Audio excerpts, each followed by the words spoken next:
મિત્રો, જે પણ ખેડૂત આ વર્ષે કપાસનું વાવેતર કરવાના છે અથવા તો વાવેતર કરી દીધું છે, કપાસિયા સોંપી દીધા છે અને કપા 2 પાંદડે થઈ ગયો છે, મૂળ આ વર્ષે જે પણ ખેડૂત કપા કરશે એને સરકાર સહાય કરશે. હા મિત્રો, સરકારે એક નવી યોજનાની જાહેરાત કરી છે, જે યોજનાનું નામ છે મિશન ફોર કોટન પ્રોડક્ટિવિટી, ગુજરાતીમાં કપાસ ક્રાંતિ યોજના. આ યોજના કેન્દ્ર સરકારની છે અને આપણા ગુજરાતના 21 જિલ્લાના ખેડૂતોને આ લાભ મળવાપાત્ર થશે. હવે આ યોજનામાં 2 વિભાગ પાડવામાં આવ્યા છે.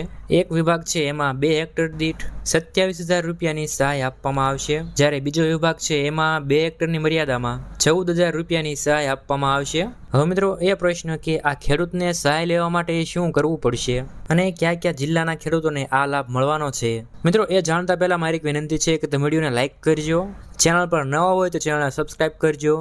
મિત્રો, દેશમાં કપાસનું ઉત્પાદન વધારવા, આયાત પરની નિર્ભરતા ઘટાડવા અને ખેડૂતોની આવકમાં વધારો કરવા માટે કેન્દ્ર સરકારે વર્ષ 2026 થી 2030 સુધીના સમયગાળા માટે મિશન ફોર કોટન પ્રોડક્ટિવિટી અમલમાં મૂકી છે અને આ યોજના માટે ગુજરાતને 134 કરોડનું બજેટ મંજૂર કરવામાં આવ્યું છે. આ યોજના હેઠળ રાજ્યમાં કપાસનું વાવેતર ધરાવતા 21 જિલ્લાના ખેડૂતોને લાભ મળશે.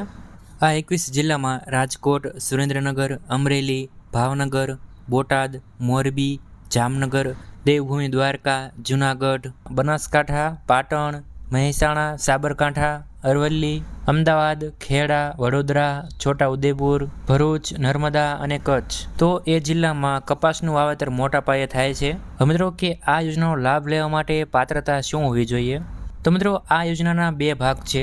એક યોજનાનું નામ છે ઇન્ટિગ્રેટેડ ક્રોપ મેનેજમેન્ટ, બીજા ભાગનું નામ છે ક્લોઝ સ્પેસિંગ ટેકનોલોજી.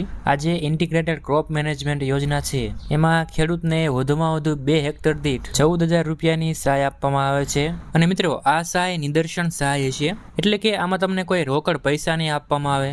જેટલી આ રકમ છે એટલા પૈસાની વસ્તુ આપવામાં આવશે, જેમાં દવા, ખાતર જેવી વસ્તુ આપવામાં આવશે. અને ત્યાર પછી આ બીજી યોજના છે ક્લોઝ સ્પેસિંગ ટેકનોલોજી, એમાં વધુમાં વધુ 2 હેક્ટર દીઠ 27,000 રૂપિયાની સહાય આપવામાં આવે છે.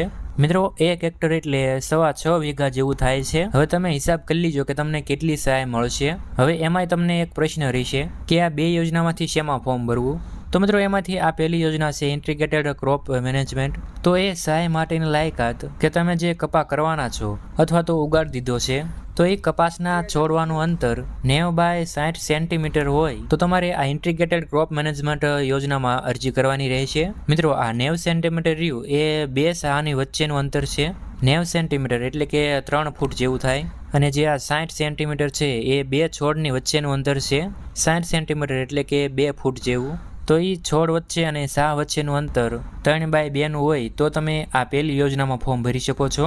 અને જો ઓછું અંતર હોય, જેમ કે 90 બાય 30 સેન્ટીમીટરનું અંતર હોય, તો તમે આ ક્લોઝ સ્પેસિંગ ટેકનોલોજી યોજનામાં ફોર્મ ભરી શકો છો, કે જેમાં 2 હેક્ટર દીઠ ₹27,000 રૂપિયા મળે છે. હવે આ યોજનાની પાત્રતા આટલી જ છે, બીજી કોઈ પાત્રતા છે નહીં ઓફિશિયલી. હવે આમાં ફોર્મ ભરવાના ચાલુ થઈ ગયા છે. તારીખ 10/7/2026 થી 24/7/2026 સુધી આમાં તમે ફોર્મ ભરી શકો છો. ફોર્મ ભરવા માટે કયા કયા ડોક્યુમેન્ટ્સ જરૂર પડશે એની વાત કરીએ તો એમાં આધાર કાર્ડ, 7/12 અને 8 બેંકની પાસબુક. તો બસ ઓનલાઈન ફોર્મ ભરતી વખતે આટલા ડોક્યુમેન્ટ જરૂર પડશે. અને જો એક ખાતામાં 1 થી વધારે નામ હોય તો એમાં સંમતિ પત્રક જોઈશે, પણ જ્યારે એ ડોક્યુમેન્ટ જમા કરાવવા જાઓ ત્યારે જોઈશે. મિત્રો, કે આમાં ફોર્મ કેવી રીતના ભરવાનું હોય છે? તો મિત્રો, આમાં ઓનલાઈન ફોર્મ ભરવાનું હોય છે અને એ માટે તમારે ગ્રામ પંચાયતમાં જવાનું છે. પંચાયતમાં જે કોમ્પ્યુટર ઓપરેટર હોય એમની પાસે જવાનું છે. બધા ડોક્યુમેન્ટ્સ ઓરિજિનલ સાથે લઈ જવાના છે અને છેલ્લી તારીખ પહેલાં તમારે આ ફોર્મ ભરી દેવાનું છે. તો મિત્રો, વિડીયો પસંદ આવ્યો તો વિડીયોને લાઇક કરજો. યોજના વિશે કોઈ પણ પ્રશ્ન હોય તો કોમેન્ટ કરજો અને આ વિડીયોને વધુમાં વધુ શેર કરજો.